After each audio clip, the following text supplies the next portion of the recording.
சென்னை போயஸ் கார்டனில் முதலமைச்சர் மற்றும் அமைச்சர்கள் ஆலோசனை நடத்தி வருகின்றனர். இதுகுறித்து கூடுதல் தகவல்களை தருகிறார் எமது செய்தியாளர் பாஸ்கர். வணக்கம் பாஸ்கர். ஆலோசனை கூட்டத்தில் யாரெல்லாம் பங்கேற்க இருக்காங்க? எவ்வளவு நேரமா இந்த கூட்டம் நடந்துட்டு இருக்கு? போயஸ் இல்லத்தில் கூட்டமானது தொடர்ந்து நடைபெற்று வருகிறது. தமிழக முதலமைச்சர் ஓ பன்னீர்செல்வம் மற்றும் அமைச்சர்களின் ஆலோசனை கூட்டமானது சரியாக 10 மணிக்கு தொடங்கியது.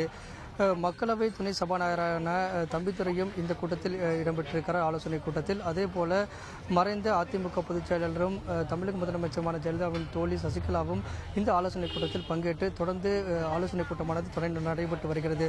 தமிழக முதலமைச்சர் ஓ பன்னீர்செல்வம், திண்டுக்கல் சீனிவாசன், எடப்பாடி பழனிசாமி, தங்கமணி, வேலுமணி, விஜயபாஸ்கர், செல்லூர் ராஜ், காமராஜ், போக்குவரத்துறை அமைச்சர் எம்.ஆர். விஜயபாஸ்கர், அமைச்சர் பெஞ்சமின் உள்ளிட்டவர்கள் இந்த ஆலோசனை கூட்டத்தில் கலந்து கொண்டு தொடர்ந்து ஆலோசனை கூட்டமானது நடைபெற்று வருகிறது. தொடர்ந்து போயஸ் இல்லத்தில், அதாவது அதிமுக பொதுச் செயலாளரும் தமிழக முதலமைச்சருமான மறைந்த ஜெயலலிதாவின் இல்லத்தை தொடர்ந்து பொதுமக்கள் பார்த்த வண்ணம் இருக்கின்றனர். அதற்கு அனுமதியை தொடர்ந்து வழங்கப்பட்டு வருகின்றனர். இதற்காக மக்கள் பல்வேறு மாவட்டங்களிலிருந்தும் வருகை தந்து இன்றும் அவர்கள் அனுமதிக்கப்பட்டு தொடர்ந்து போயஸ் கார்டனில் மறைந்த அதிமுக பொதுச் செயலாளரும் தமிழக முதலமைச்சருமான ஜெயலலிதா இல்லத்தை தொடர்ந்து பார்த்து வண்ணம் இருக்கின்றனர்.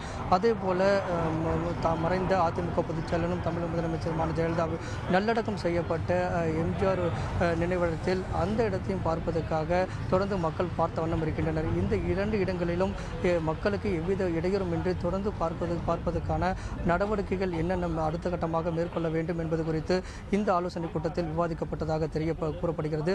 அது மட்டுமில்லாமல் அதிமுகவின் செயற்குழு மற்றும் பொதுக்குழுவின் அவசியம் குறித்து இந்த ஆலோசனை கூட்டத்தில் விவாதிக்கப்பட்டதாக கூறப்படுகிறது.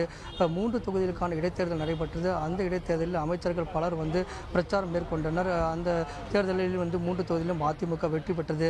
இதன் காரணமாக தலைமைச் செயலகத்துக்கு அமைச்சர்கள் வருகை இல்லாமல் தொடர்ந்து அரசு பணிகளில் சற்று தொய்வு இருந்தது. அந்த தொய்வான பணிகளை விரைவாக மேற்கொள்வதற்கான ஆலோசனை அடுத்த கட்டமாக மக்களுக்கான பணிகளை விரைவுபடுத்துவதற்கான கூட்டமாகவும் இந்த ஆலோசனை கூட்டத்தில் விவாதிக்கப்பட்டதாக கூறப்படுகிறது.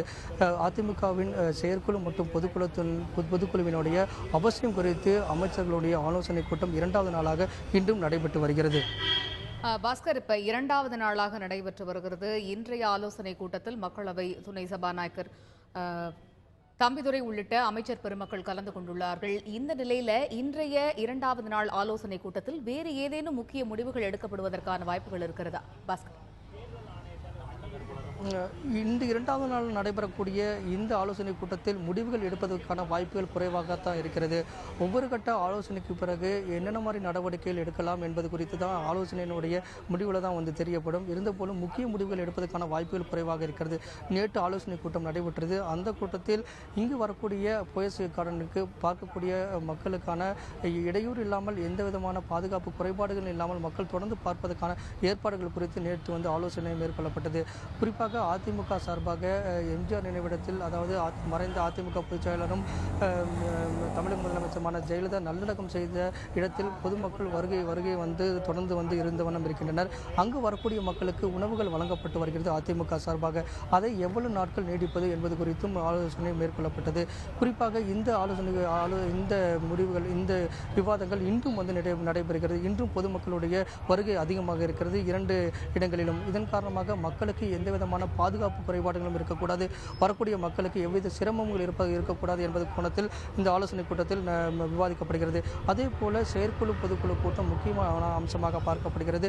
அதனுடைய அவசியம் குறித்து அது எந்த நாட்களில் நடத்தலாம், அது நடத்துவதற்கான வாய்ப்புகள் தற்போது உருவாகி இருக்கிறதா என்பது குறித்தும் இந்த ஆலோசனை கூட்டத்திலிருந்து விவாதிக்கப்படுகிறது. இது ஆலோசனையுடைய 2ஆம் கட்ட ஆலோசனையாகத்தான் பார்க்கப்படுகிறது. இந்த 2ஆம் கட்ட ஆலோசனையில் முடிவுகள் எடுப்பதற்கான வாய்ப்புகள் குறைவாக இருக்கிறது.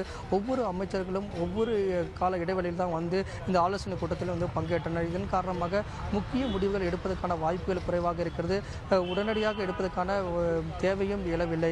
இதன் காரணமாக ஆலோசனை அடுத்த கட்டத்துக்குமாக எடுத்துச் செல்வதற்கான வாய்ப்புகள் தான் அதிகமாக இருக்கிறது. இதன் காரணமாக இன்று நடைபெறக்கூடிய ஆலோசனை கூட்டத்தில் விவாதம் மேற்கொள்ளப்படும், முடிவுகள் எடுப்பதற்கான சூழல் குறைவாகத்தான் இருக்கிறது. வரும் நாட்களில் அதற்கான வாய்ப்புகள் ஏற்படும் என்று எதிர்பார்க்கப்படுகிறது. உங்களுடைய கள விவரங்களை பதிவு செய்தமைக்கு நன்றி பாஸ்கர்.